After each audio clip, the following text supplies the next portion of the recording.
Hello everyone, I am Ifra, hope you are doing well. तो start करते हैं आज का टॉपिक।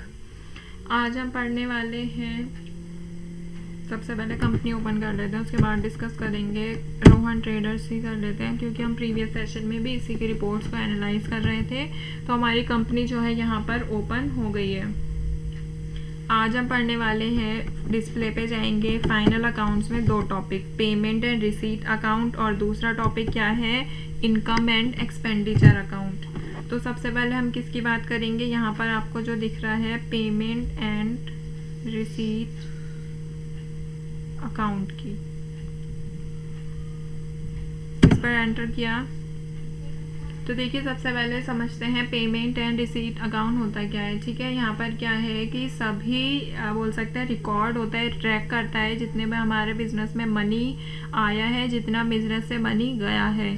तो जितना आया है, जितना गया है, ये क्या होता है, पूरे तरह से रिकॉर्ड करता है। मतलब एक तरह से हमारे बिजनेस का आउटफ्लो और इनफ्लो जो होता है, कितना खर्चा हुआ है, कितना हमारा यहाँ पर रिसीव हुआ है अमाउंट, कैसे गुड्स एंड सर्विसेज से अलग, तो वो कहाँ पर शो करेगा, receipt and payment and receipt voucher में। ठीक है, रिसीट कैसे हो सकती है, ऐसे क्या क्या रिसीव हो सकता है, मेंबरशिप फीस, डोनेशन हो गई, या फिर कोई भी कैश इनकम हो गई। पेमेंट कैसे हो सकता है, जैसे आपको रेंट देना है, इलेक्ट्रिसिटी बिल देना है, तो इस तरह का जो है इसमें शो किया जाता है। किस लिए होता है, हमें यहाँ से एक क्विक ओवरव्यू मिल जाएगा ना, जब हम पूरे देखेंगे हमारे यहाँ इतने खर्चे हैं, इतना हमें रिसीव हुआ है, तो इसको बनाना भी काफ़ी ज़्यादा इजी होता है। अप्रैल का ही सारी डिटेल्स हम इसमें देख लेते हैं।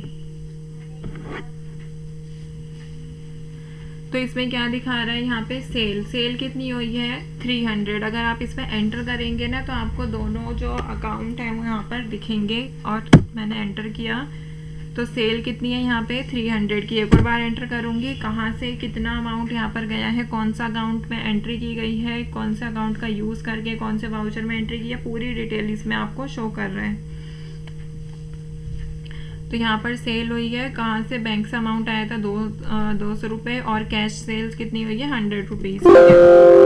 फिर दूसरा यहाँ पे क्या है, कैश आउट कितना हुआ है, मतलब यहाँ पे परचेज करेंगे तो हमारे बिजनेस से पैसा जाएगा, तो वो यहाँ पर आपको शो कर रहा है। एक्सपेंसेस कितने यहाँ पे 14,000 के, वो आपको शो कर रहे हैं। एंटर करेंगे, इसका भी आपको दिखेगा कि क्या क्या आपके इनडायरेक्ट एक्सपेंसेस, आपने ऑफिस का रेंट दिया है, सैलरी पे की है, तो टोटल अमाउंट यहाँ पे आ रहा है। परचेज पर एंटर करेंगे तो 2400 अमाउंट आपको दिख रहा है, कैसे कैसे परचेज हुई है। 2 अमाउंट बैंक के दिख रहे हैं और एक कैश परचेज किया गया है। ठीक है, फिर यहाँ पर क्या है, इनकम जो हमारी इनडायरेक्ट इनकम है कितनी, 5000 की। ठीक है,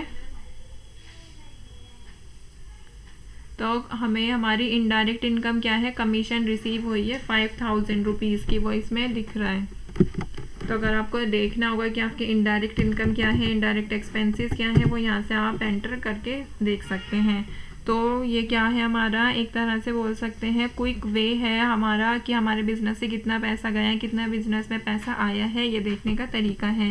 प्रिंट करना होगा, प्रिंट कैसे करेंगे, ऑल्ट पी पर एंटर करेंगे, और कौन से महीने की डिटेल्स हमें देखनी है यहाँ पर एंटर करेंगे। प्रीव्यू पर जाएंगे, और प्रीव्यू यहाँ से आ गया पूरा, जो वहाँ पर आपको शो हो रहा था कितना कैश इन हुआ है, कितना कैश आउट हुआ है, कब से कब तक का ये डेटा है, ये सारी चीज़ें इसमें शो कर रहा है।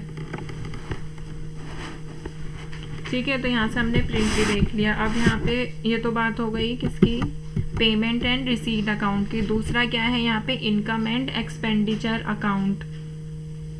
अब देखिए, इनकम एंड एक्सपेंडिचर को हम एक एग्जांपल के थ्रू समझते हैं। इनकम आपको पता है बिजनेस में जितने भी पैसा आता है, एक्सपेंडिचर मतलब कि खर्चे, तो हम समझ सकते हैं यहाँ पे कैसे, कि जैसे मेंबरशिप फीस हो गई, डोनेशन, अभी मैंने आपको पिछले उसमें भी एग्जांपल दिया, जैसे रेंट पे करना है, इलेक्ट्रिसिटी पे करनी है, इलेक्ट्रिसिटी का बिल पे करना है, तो ये सब क्या है, हम यहाँ पे कुछ अपने अमाउंट जो है लिख लेते हैं, हमें इतना अमाउंट पे करना है, इतना अमाउंट हमें रिसीव होगा। तो इनकम एंड एक्सपेंडिचर अकाउंट मान सकते हैं हम एक तरह से नोटबुक होती है, जहाँ पर सारा जितना भी हमने अर्न किया है, जितनी हमारी इनकम है वो लिखी होती है, और जितना अमाउंट हमने एक्सपेंड किया है, एक्सपेंडिचर मतलब यहाँ पे खर्चा हुआ है, वो लिखा हुआ होता है किसी भी एक स्पेसिफाइड पीरियड के लिए, चाहे वो मंथली हो। यूजुअली तो क्या होता है, मंथली ईयरली ये बनाया जाता है, बट इसमें क्या है, हम मंथली वाइज भी देख सकते हैं। तो यहाँ पर इनकम एंड एक्सपेंडिचर पे मैंने एंटर किया और यहाँ पर क्या है, स्टार्ट डेट 1 तारीख है, एंड डेट क्या है 10 तक, मतलब कि अब से 1 तारीख से 10 तक की ये रिपोर्ट है, ठीक है, क्योंकि इसमें 1 से 10 तारीख तक के बीच में ही सारी एंट्रीज की गई हैं। अगर यहाँ पे एंट्री मई जून तक होती तो वो डेट लिखी आती है एंड में। ये क्या कर रहा है, show second level group detail की, सेकंड लेवल के ग्रुप की जो डिटेल्स हैं हमने जो क्रिएट किए थे वो दिखानी है, नहीं अभी हम नो रहने देते हैं। करेंसी स्ट्रिंग क्या रखेंगे, रुपीज़ ही रखेंगे ऑफ कोर्स, ठीक है। तो यहाँ से क्या है, देखिए डेबिट साइड में सारे एक्सपेंसेस आ रहे हैं, क्रेडिट साइड में सारी इनकम आ रही है, मतलब जो हमारी इनकम हमें रिसीव हुई है वो इसमें शो हो रहा है।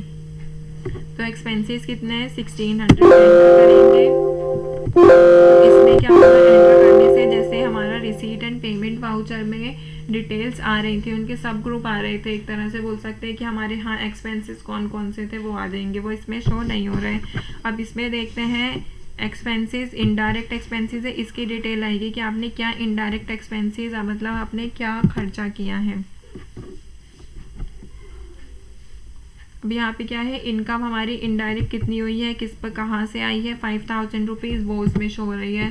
अब यहाँ पे क्या है, excess of expense over income, मतलब कि दोनों का इसमें डिफरेंस बताया गया है। तो टोटल अमाउंट आपको यहाँ से शो हो रहा है। अगर आपको इसको भी प्रिंट करना होगा तो प्रिंट करने का प्रोसेस सबका सेम ही रहता है, क्योंकि एक ही शॉर्टकट प्रिंट के लिए यूज़ होता है, टैली में भी और बिजी अकाउंटिंग सॉफ्टवेयर में ऑल्ट पी, ठीक है, दोनों में। और इसके ऊपर भी आपको यहाँ पे दिख रहा होगा प्रिंट का ऑप्शन, चाहे तो आप यहाँ से सिलेक्ट कर सकते हैं, अदरवाइज क्या करेंगे, ऑल्ट पी पर एंटर करेंगे। और यहाँ पर ऑल्ट पी पर क्या पूछ रहा है, स्टार्ट डेट की, कब की आपको प्रिंट में जो है स्टार्टिंग डेट डालनी है, फिर यहाँ पे क्या है एंड डेट क्या डालनी है, यहाँ पर ये सारी चीज़ें, ठीक है। स्टैंडर्ड रखेंगे, प्रीव्यू देख लेते हैं। तो जो डिटेल्स आपको वहाँ पर शो रही थी वही डिटेल्स आपको यहाँ पर शो रही है। इसमें क्या लिखा है, ये थोड़ा सा जूम आउट करते हैं। By excess of expense, expenses ज़्यादा हैं, क्योंकि देखिए एक्सपेंसेस कितने हैं हमारे, 10,000 रेंट है, 4,000 सैलरी, टोटल एक्सपेंसेस कितना हो गए 14,000 के, और हमारी इनडायरेक्ट इनकम कितनी है 5,000 रुपये। तो दोनों का जो डिफरेंस है 14,000 और 5,000, दोनों का डिफरेंस आपको यहाँ पे जो है बता रहा है, ये कितना है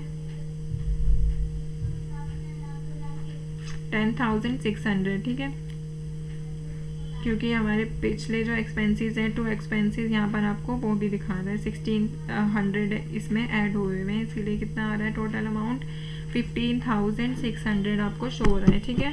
तो यहाँ से क्या कर सकते हैं, आप डिटेल्स को बिल्कुल इसमें कॉम्प्रिहेंसिव वे में भी देख सकते हैं। तो आज ये वाला टॉपिक भी कंप्लीट होता है, पेमेंट एंड रिसीट और इनकम और एक्सपेंडिचर अकाउंट, ठीक है। तो अब क्या है, इसमें सारे ऑप्शंस फाइनल रिजल्ट ये कंप्लीट हो गए, balance sheet, P&L, PNR, INE, ये सारे, ठीक है। फिर ट्रायल बैलेंस हो गया, ट्रायल बैलेंस में भी ये सारे ऑप्शंस कंप्लीट कर लिया, अकाउंट्स बुक के भी ये सारे ऑप्शन जो है कंप्लीट हो गए। अकाउंट एक्टिविटी रिपोर्ट, इसमें क्या होता है ये भी मैं बता देती हूँ। यहाँ पर आपको क्या करना होगा, अकाउंट का नेम सिलेक्ट करना होगा। जैसे यहाँ पे क्या है, सोहन, क्या है, हमारे क्रेडिटर है, इनकी अगर हमें डिटेल्स देखनी होगी तो हम यहाँ से इनके डिटेल्स देख सकते हैं। बस हमें क्या करना है, अपना अकाउंट का नेम डालना है यहाँ पर, जैसे सोहन हो गया। अब मैं क्या करती हूँ, राम, ये क्या होना, हमारा डेटर है, ठीक है। तो यहाँ पर इनका डेटर का अमाउंट शो रहा है। तो एक्टिविटी रिपोर्ट ये हो गई, डे, पार्टी वाइज अगर आपको देखना होगा, जैसे अभी मैंने क्या किया था, सोहन, तो पार्टी वाइज डिटेल आपको यहाँ पर डे बुक, मतलब आपको पहले क्या था, एक जो हमने प्रीवियस डे बुक देखी थी उसमें चाहे पार्टी हो, बैंक हो, सारी चीज़ें आ रही थी। इसमें क्या है, सिर्फ पार्टी की डिटेल्स ही आती है। जैसे राजेश हो गया, ये भी हमारे डेटर है, इनकी डिटेल्स अगर देखनी होगा, हमें लॉन्ग नरेशन जो है वो शो नहीं करनी, तो यहाँ से नो कर देंगे और डिटेल यहाँ पर आ जाएगी, ठीक है। इस पर एंटर करेंगे तो ये वाउचर जो है ओपन हो जाएगा। टोटल आपको यहाँ से ओवरऑल डिटेल्स शो हो जाएगी, ठीक है। तो ये भी कंप्लीट हो गया। अकाउंट समरी में भी सारी चीज़ें हमने कंप्लीट कर ली थी।